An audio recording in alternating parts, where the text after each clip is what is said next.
America और Iran के दरमियान मुमकिना मुआहदे का मुसव्वदा तैयार हो चुका है। अब सवाल ये उठता है कि आखिर इस प्रपोजल में अमेरिका और ईरान के दरमियान मुमकिना जो मुआहदा होने वाला है उसके प्रपोजल में है क्या, कितने पॉइंट्स इसमें शामिल किए गए हैं ईरान इराक की तरफ से। तो नए अहम नुकात, नए अहम पॉइंट्स, बिंदुओं को शामिल किया गया है ईरान की तरफ से एक ऐसे वक्त में जब पाकिस्तान की सिफारती कोशिशें तेज तर हो चुकी हैं। बावसूख ज़राए ने ईरान और अमेरिका के दरमियान रजामंदी की सूरत में मुतवक्के मुआहदे का एक मुसव्वदा बेनकाब किया है। ज़राए ने आज जुमा के रोज़ बताया है कि इस मुसव्वदे में 9 पॉइंट्स शामिल किए गए हैं, जिसमें तमाम महाजों पर फौरी, जामा और गैर मशरूत जंग बंदी शामिल है। मुसव्वदे में इस बात पर भी जोर दिया गया है कि दोनों फरीकैन एक दूसरे की फौजी, सिविलियन या इक्तिसादी तनसीबात को निशाना ना बनाने के पाबंद होंगे। इसके अलावा मुसव्वदे में फौजी कार्रवाइयाँ रोकने और मीडिया वार यानी तशहीरी जंग को भी बंद करने की तस्दीक की गई है। अब इस मुसव्वदे में ये भी शामिल किया गया कि जो जहाज रानी है उसको आज़ादी दी जाए। मुसव्वदे में दोनों ममालिक की खुद मुख्तारी और इलाकाई सालमियत के एहतराम और एक दूसरे के अंदरूनी मामलात में मुदाखलत नहीं करने का भी जिक्र किया गया है। इसके अलावा खलीज अरब, अबनाए हॉर्मुज़ और बहर ओमान में जहाज रानी की आज़ादी को यकीनी बनाने का भी इस मुसव्वदे में हिस्सा है। इस मुसव्वदे में निगरानी और तनाज़ात के हल के लिए एक मुश्तरका तरीक़ेकार कायम करने की बात भी शामिल की गई है। साथ ही ये शर्त भी रखी गई है कि मुअत्तल शुदा मसाइल पर मुज़ाकरात का आगाज़ 7 दिनों के अंदर कर दिया जाएगा।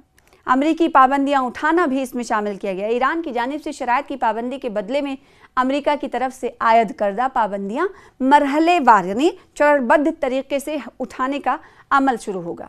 इस मुआहदे में बैनुल-अक़वामी क़वानीन और अक़वाम मुत्तहिदा के चार्टर की पासदारी की तौसीक भी की गई है।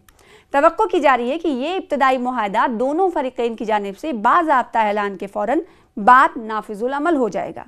दूसरी जानिब एक पाकिस्तानी ज़राए ने बताया है कि मुमकिना मुआहदे प्रपोजल्स के हवाले से जारी राबतों में मोहतात उम्मीद परस्ती का उन्सर नुमाया है और उन्होंने इस बात पर जोर दिया है कि अमेरिका और ईरान के दरमियान उबूरी मुआहदे का कोई दूसरा मुतबादिल मौजूद नहीं है। उन्होंने इस बात की भी तस्दीक कर दी है कि इख्तलाफात को कम करना आसान नहीं है, क्योंकि दोनों फरीक़ैन यानी दोनों पक्षकार के जो मांगे हैं उनकी सतह बहुत ज़्यादा है। उन्होंने ये भी कहा है, इशारा दिया है कि यूरेनियम और स्ट्रेट ऑफ हॉर्मुज़ के मामलात पर इख्तलाफात को कम करने के लिए राबते मुसलसल जारी हैं। यानी ऐसा नहीं है कि इन दोनों बिंदुओं पर जिस पर ईरान झुकना नहीं चाहता है उस पर बातचीत नहीं चल रही, बातचीत चल रही, कई तरह से राबते मुसलसल हो रहे हैं।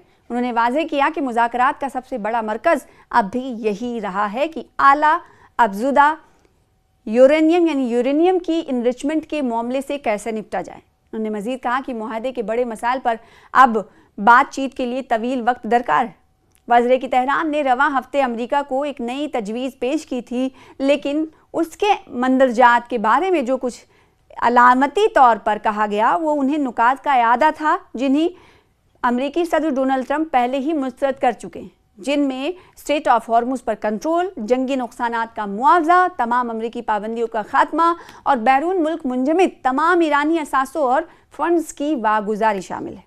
जबकि पाकिस्तानी मीडिएटर ने चंद रोज़ कबल इस तजवीज़ पर अमेरिकी जवाब तेहरान के हवाले कर दिया था, जिसके बारे में ईरान ने गुज़िश्ता रोज़ ऐलान किया कि वो इसका जायज़ा ले रहा है। इस सिलसिले में पाकिस्तानी वज़ीर दाखिला मोहसिन नकवी 2 दिन कबल ईरानी दारुल हुकूमत पहुँचे थे। जैसा कि अब से कुछ देर पहले हमने आपको बताया कि इस वक्त बातचीत के हवाले से भी पेशरफ जारी है और जब वो मोहसिन नकवी 2 दिन कबल ईरानी दारुल हुकूमत पहुँचे तो अब भी वो वहाँ इस वक्त मौजूद हैं, जहाँ उन्होंने ईरान के वज़ीर ख़ारजा अब्बास अराग़ची से दूसरी बार मुलाकात की है। तो दूसरी बार की ये मुलाकात क्या तमाम बातों को एक रूह तक लाने की कोशिश में कारगर साबित होगी या एक ऐसे जगह पर लाने की कोशिश में कामयाब हो जाएगी ये मुलाकात कि दोनों ममालिक फिर से बैठकर बातचीत करने लगें? ये कहना क़ब्ल अज़ वक्त होगा, क्योंकि मौजूदा वक्त में पाकिस्तान की तरफ से भले ही सालसी की जा रही हो, लेकिन दोनों ममालिक अपने अपने अपनी अपनी शर्तों पर अड़े हुए हैं। दो अहम शर्तों की अगर बात करें तो पहला तो यूरेनियम की इनरिचमेंट और दूसरा ये कि स्टेट ऑफ हॉर्मुज पे ईरान का पूरा कंट्रोल। और इन्हीं दोनों बातों को लेकर ज़्यादा जो अमेरिका जो है इस पर कहीं ना कहीं रजामंदी का इजहार नहीं कर रहा है। और दूसरी तरफ अमेरिका का ये कहना है कि जो टोल देकर जहाज़ वहाँ से निकल रहे हैं, शिप्स निकल रहे हैं, ये अमेरिका नहीं चाहता, क्योंकि अमेरिका चाहता है कि सिर्फ और सिर्फ उसकी चौधराहट ही दुनिया में कायम रहे। लेकिन ईरान ये कहता है कि हम भी दिखाना चाहते हैं कि आखिर हमारी ताकत क्या है।